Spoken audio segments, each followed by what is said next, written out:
Welcome back to Bazooka Kickboxing and MMA. Today's episode, powered by HAYABUSA, is all about distance deception.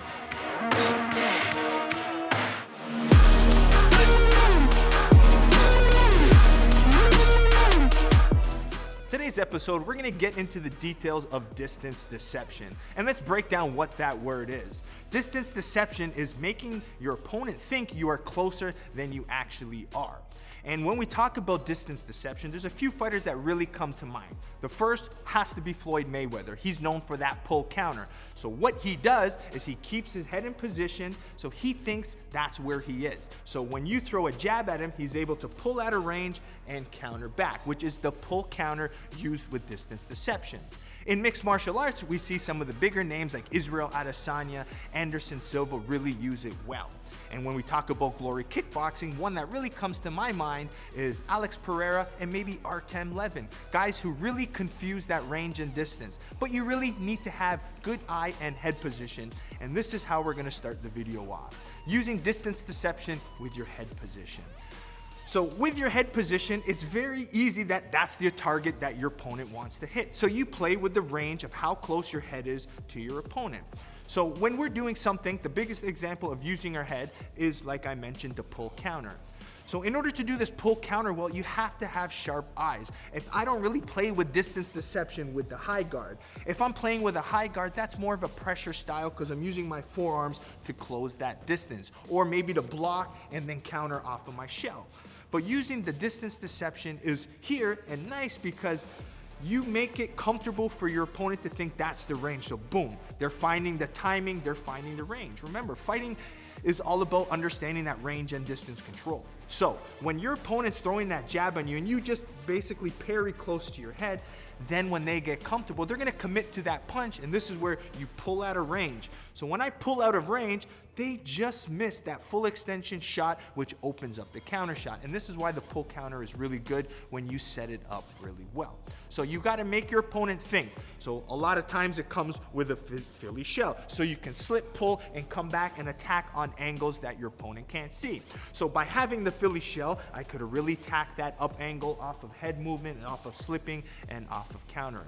Okay? So using your head position to determine where you are to confuse your opponent to attack is very important, right? You don't always want to be in that same position. When you fight someone for range, you want to find that tactile touch. So you want to touch that jab. So that's your range finder. I like to use it with my low kick. So I know and I can feel my opponent. But if my opponent leaves his leg there for me and then slips and then counters, it makes me really have to think twice, and it really shuts down my offense. So the beautiful thing about distance deception is that you can use it offensively, like we talk in that pull counter, or it's almost a defensive move because it's gonna slow my opponent down. They're gonna be nervous to throw because they're not understanding of my counters and the range and their distance, okay? But now the important thing to really look at is the feet. Because we talk a lot about kickboxing and MMA, you can use distance deception with your feet, especially if you're attacking someone with good low kicks. You might sit there and you might leave your lead leg closer to them, right? You're encouraging your opponent to think your leg is there so they can kick it. Now, what you do is you maybe let them take a low kick once, but at that point, then you can slip the leg. At that point, they committed and you can use some punch counters. So one, I talked about using the head for the pull counter. Two, use your leg to be able to slip, okay, those low kicks and to be able to counter back. So you're using distance deception with your lead leg.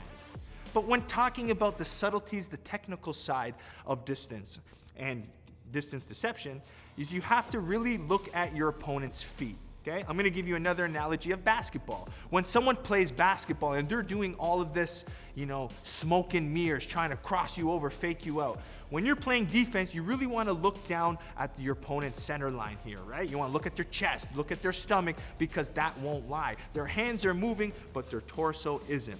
Same kind of thing with distance control. I like to look at almost the hip and the belly button, because no matter what, and the legs, I know where they are in distance. Even if the head is close and their opponent's legs are further away, I know they're trying to do something, okay? So yes, they might be using their head to use distance deception, but it all has to come down from the feet. If their head is closer, you'll see the range their feet are. If their feet are too far away from you, you know they can't hit you and counter you. So Yes, important to watch the head and the feet, but for me, that's why sometimes when I see fighters moving their head a lot, you gotta really focus on that body, hitting it and focusing your eyes right down the center. The third way I'm going to talk about distance deception is the use of your strike length. And what does strike length mean?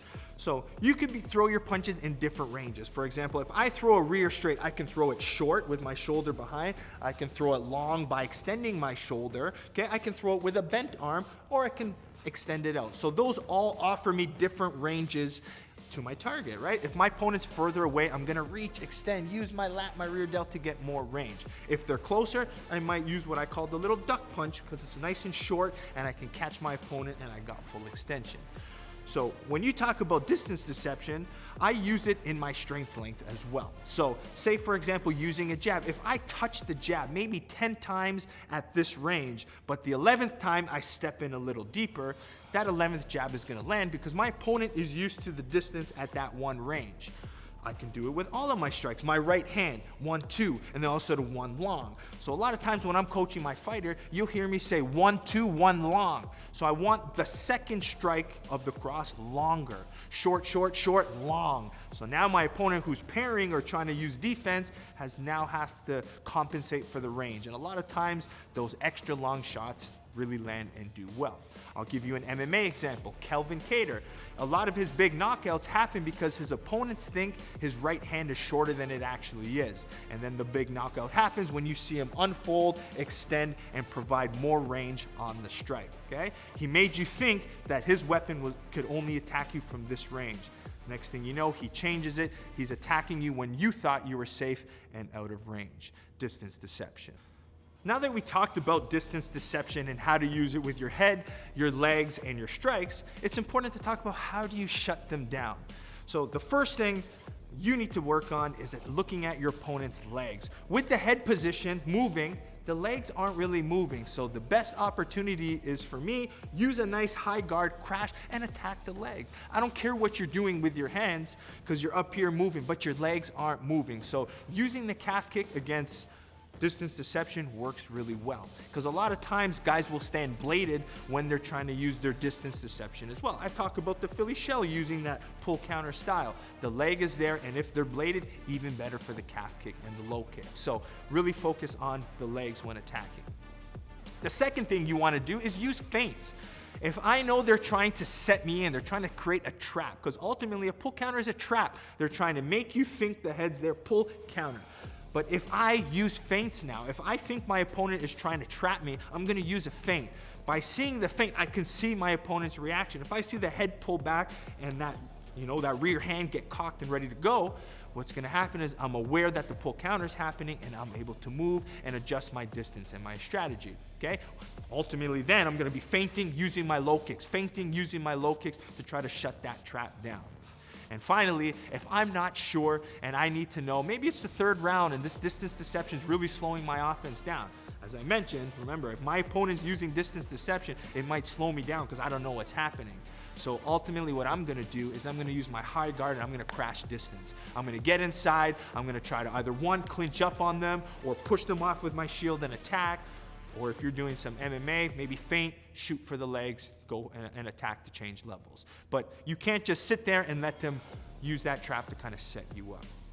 All right, so there you go. Distance deception kind of bunched up really quickly for you. But remember, the key to distance deception is understanding distance, okay? So whether you're going to defend it or use it in your strategy, just understand that you have to look at it in two ways for sure, the head position and the leg position.